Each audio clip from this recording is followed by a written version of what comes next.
Before going to bed, I think it's worth doing a catch-up of the way the BBC story is panning out at the moment. Piers Morgan is back in the news, castigating the BBC for refusing to name the anonymous presenter.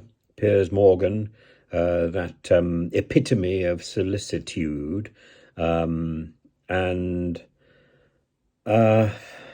well, I suppose we could ask Piers Morgan why he didn't testify in the Prince Harry case, but I don't suppose we should be cheap, should we? The other story which has come out, other than Jeremy Vine pointing out that really the anonymous presenter should come forward, because the longer the anonymous presenter hides like some sort of character from furry character from The Wizard of Oz, the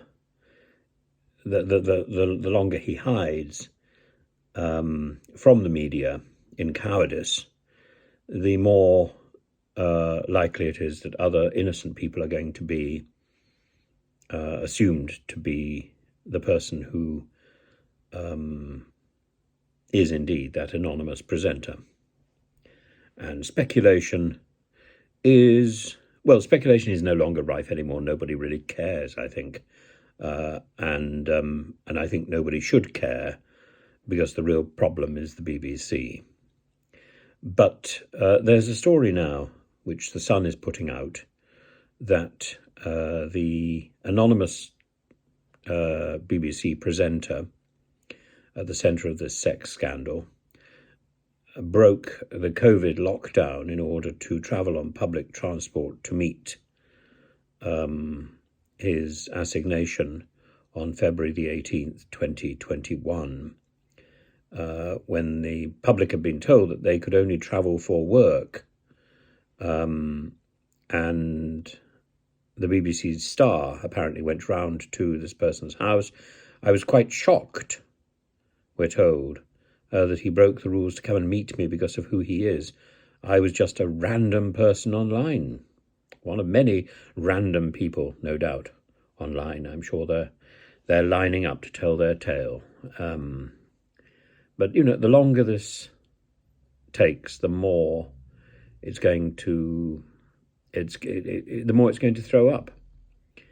And there are plenty of stories of people who have a sort of double personality, who are one person on screen or on radio and quite a different person behind the show. And you can think of the killing of Sister George, a tremendous play, a tremendous film.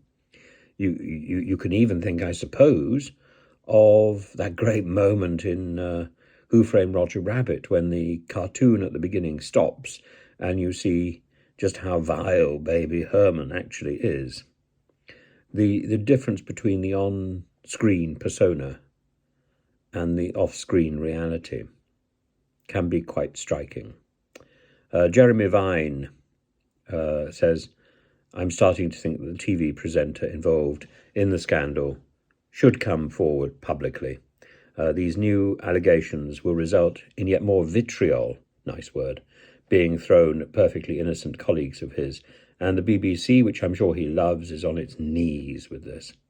But it is his decision and his alone. The individual who is at the centre of this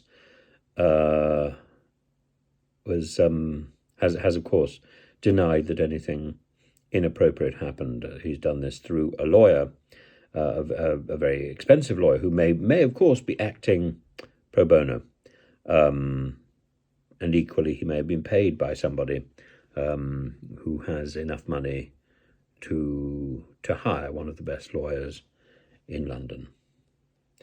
Anyway, that seems to be the update that I can find, and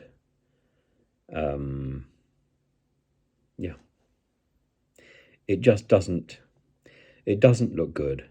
As Tim Davies said, the allegations are clearly damaging to the BBC.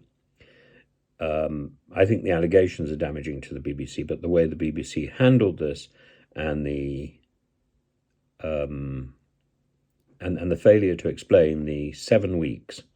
There was an effort today, of course, to explain that 7-week gap, saying that they tried calling the number that they'd been left after 2 or 3 weeks and it didn't work. They tried emailing and they didn't get any response. But yes, that's just really excuses. It's like saying the ATM machine isn't working at the moment. Sorry, don't carry cash.